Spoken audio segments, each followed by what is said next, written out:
সাজানোর জন্য যেই দুনিয়ার হায়াত একেবারে সংক্ষিপ্ত হায়াত, একেবারে সুন্দর সংক্ষিপ্ত হায়াত, এই হায়াতের জন্য আপনি জীবনে কত মেহনত করলেন, কত কষ্ট করলেন, কিন্তু আপনার অন্তরের ভিতরে কলব নামে যে আত্মাটা আছে, আত্মাটাকে পরিশুদ্ধি করার জন্য কতদিন আপনি দুনিয়াতে মেহনত করেছেন। দুনিয়ার হায়াত একেবারে সংক্ষিপ্ত। তাফসীরের কিতাবে লেখা আছে, এই দুনিয়াতে যেই ব্যক্তিকে সর্বোচ্চ হায়াত দেওয়া হয়েছে তার হায়াতের সীমা হলো 16,500 বছর। 16,500। ওই ব্যক্তিকে কিয়ামতের ময়দানে যখন উঠানো হবে, কিয়ামতের ময়দানের ভয়াবহতা দেখে তাকে জিজ্ঞাসা করবে, আপনি দুনিয়াতে কতদিন ছিলেন? সে বলবে, ইয়াউমান আও নিসফা ইয়াউমিন, একদিন বা একদিন থেকে অর্ধ দিন ছিলাম। যে ব্যক্তিকে এই দুনিয়াতেই 16,500 বছর হায়াত দেওয়া হয়েছে, তাকে যদি কিয়ামতের ময়দানে জিজ্ঞাসা করে আপনি কতদিন দুনিয়াতে ছিলেন, সে বলবে আমি একদিন বা একদিনের অর্ধ সময় দুনিয়াতে ছিলাম। দুনিয়ার হায়াত কিছু না রে যুবক ভাইয়েরা আমার। এই দুনিয়ার রং তামাশার ভিতরে তুমি তোমার আখিরাত বলতে পারবা না যুবক। এখন তো বুঝা একেবারেই সহজ, একেবারেই সহজ যুবক। তোমার সামনে কত যুবকের লাশ, তোমার সামনে কত যুবক ভাইয়েরা সিজদা অবস্থায় দুনিয়ার থেকে বিদায় নিয়ে যায়, তারা মুত্তাকি জান্নাতে যাবে। আবার এমন যুবকের খবরও আমাদের আছে যারা মারা গেছে, তার গানের ভিতরে, কানের ভিতরে হেডফোন ছিল, গান অবস্থায় দুনিয়ার থেকে গেছে। বলেন আছে না নাই? আছে না নাই? যুবক গুণের ঘরের ভিতরে মোবাইলের হেডফোন লাগিয়ে কানের ভিতরে গান শুনে আর গান শুনে, গান শুনে আর গান শুনে, এমত অবস্থায় আজরাইল আসে, তাকে দুনিয়ার থেকে বিদায় নিয়েছেন। বলুন তো দেখি এই যুবক জান্নাতি না জাহান্নামী? আর যেই যুবক নামাজের সিজদা অবস্থায় দুনিয়ার থেকে চলে যায়, যেই যুবকের হায়াত যায় নামাজের সিজদা অবস্থায়, জিকির অবস্থায়, তাসবিহ অবস্থায়, কোরআন অবস্থায়, আল্লাহ বলেন ওই যুবক তোমার জন্য মুত্তাকি, তোমার জন্য জান্নাতকে আমি আল্লাহ পাক কাছে করে দিয়েছি। আল্লাহ বলেন ওয়া উযলিফাতিল জান্নাতু লিল মুত্তাকিনা গায়রা বাঈদ হাযা মা তুআদুনা লিকুল্লি আওয়াবিন হাফিজ। এজন্য দুনিয়ার পিছনে কি পরিমাণ সময় দিচ্ছি, কিন্তু আমি আমার কলবটাকে পরিশুদ্ধি করার জন্য, আত্মাকে পরিশুদ্ধি করার জন্য কতদিন সময় দিলাম, কি পরিমাণ সময় দিলাম? যে আত্মার মাধ্যমে নির্ধারণ হবে আমার জান্নাত জাহান্নাম। কলব যদি ভালো হয়, বান্দার পুরা শরীরের সব অঙ্গ প্রত্যঙ্গ ভালো হয়ে যাবে। আত্মা যদি পরিশুদ্ধি না হয়, হাত পরিশুদ্ধি হবে না, জুবান পরিশুদ্ধি হবে না, দিনের কোনো বিষয়গুলো আপনার পরিশুদ্ধি হবে না বন্ধুরা আমার। এজন্য আল্লাহ পাক রব্বুল আলামিন স্পষ্ট কোরআনে বলে দিয়েছেন, ইয়াউমা লা ইয়ানফাউ মালু ওয়ালা বানুন ইল্লা মান আতাল্লাহা বিকলবিন সালিম। কিয়ামতের ময়দানে পৃথিবীর কেউ কারো কোনো কাজে আসবে না, কারো ধন সম্পদ, কারো সন্তান সন্ততি, কেউ কারো কাজে আসবে না। বলে সেদিন কি কাজে আসবে? বলে একটা পরিশুদ্ধিত আত্মা, যে আত্মাকে তুমি পরিশুদ্ধি করে নিয়েছো, যে আত্মাকে তুমি পরিশুদ্ধি করে নিয়েছো, ওই আত্মাটাই কিয়ামতের ময়দানে তোমার কাজে আসবে, অন্য কিছুই কাজে আসবে না। আজকে সন্তানের জন্য তুমি হারাম করতেছো, সন্তানকে খাওয়ার দেওয়ার জন্য, বিবি বাচ্চার রুজি রোজগারের ব্যবস্থার জন্য তুমি হারামের পিছনে দৌড়তেছো বন্ধুরা আমার। তুমি বাবা হয়ে সুদি লেনদেনের পিছনে দৌড়ো, তুমি আবার পিছনে দৌড়ো। যত অন্যায় আছে, অপরাধ আছে, তুমি সব কিছু করলা। এই তুমি মারা যাওয়ার দেরি 1 বছর 2 বছর 1 মাস 2 মাস 3 মাসের পরে আর কেউ তোমার আর খোঁজখবর জন্য নাই।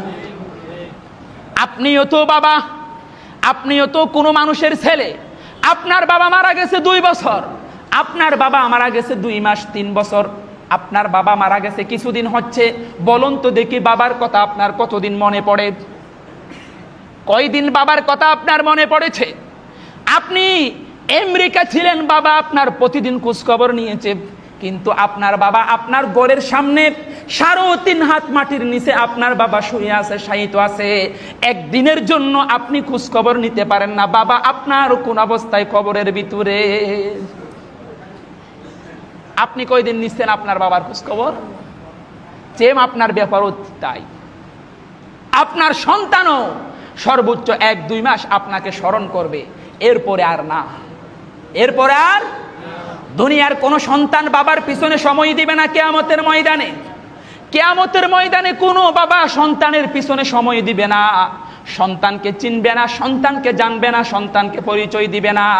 আল্লাহ বলেন এমন কিয়ামতের ময়দানে তুমি যদি আমার নৈকট্য অর্জন করতে চাও, জান্নাতে যেতে চাও, কলবে সালিম নিয়ে আসবা, আওয়াব দিল নিয়ে আসবা, আমি আল্লাহ পাক তোমাকে বিনা হিসাবে জান্নাত দিয়ে দেব বন্ধুরা আমার।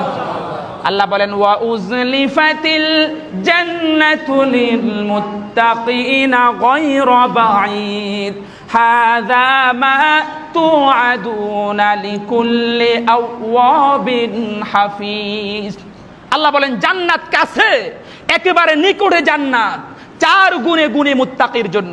1 নাম্বার, যারা আল্লাহমুখী হয়ে বসে আছে, আল্লাহমুখী হয়ে আছে, আল্লাহর দিকে আছে, আল্লাহর দিকে ধাবিত হয়, তাদের জন্য জান্নাত।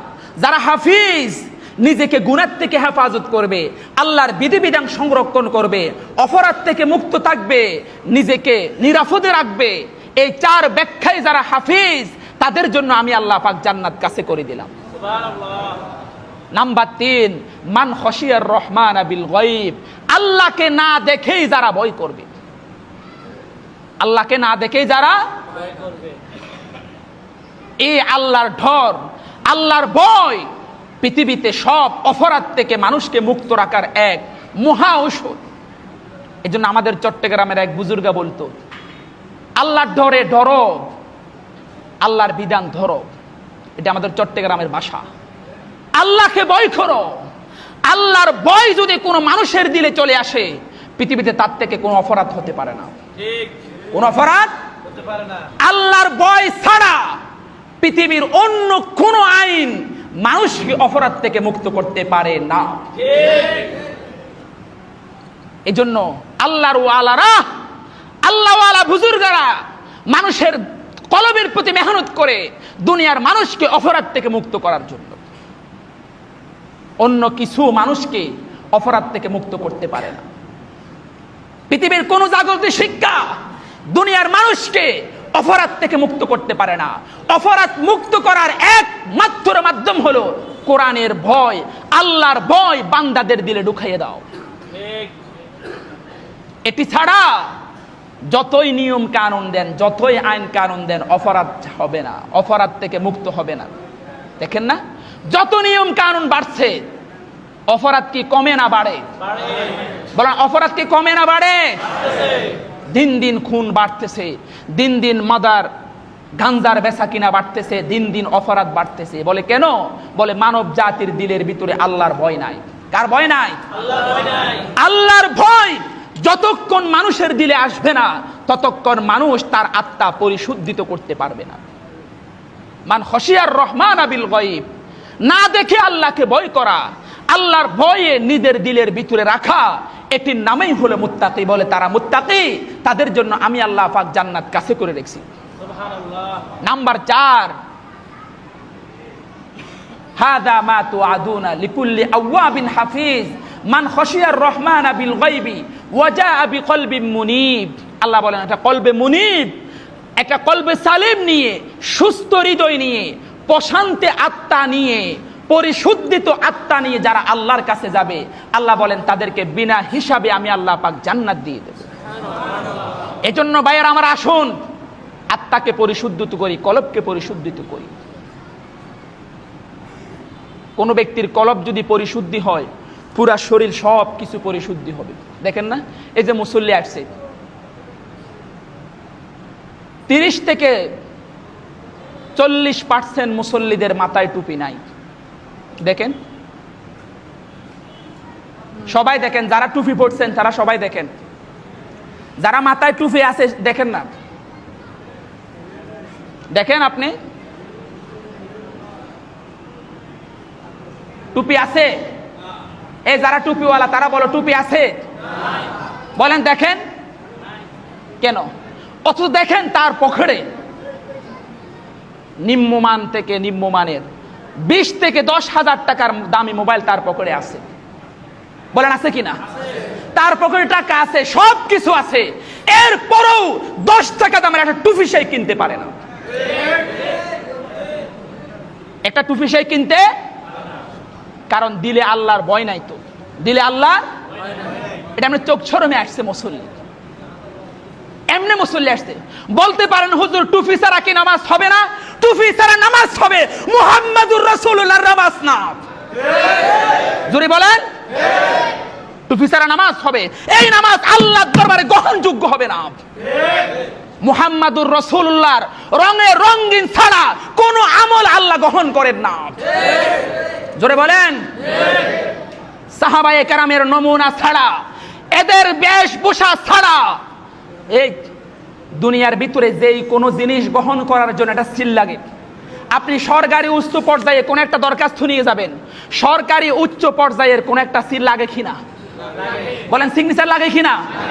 আপনি সরকারের উচ্চ পর্যায়ের চাকরি নেবেন, আপনার এই চাকরির ডকুমেন্ট পত্রগুলা যেই কোনো প্রফেসর তাকে সত্যায়ন করতে হবে কিনা?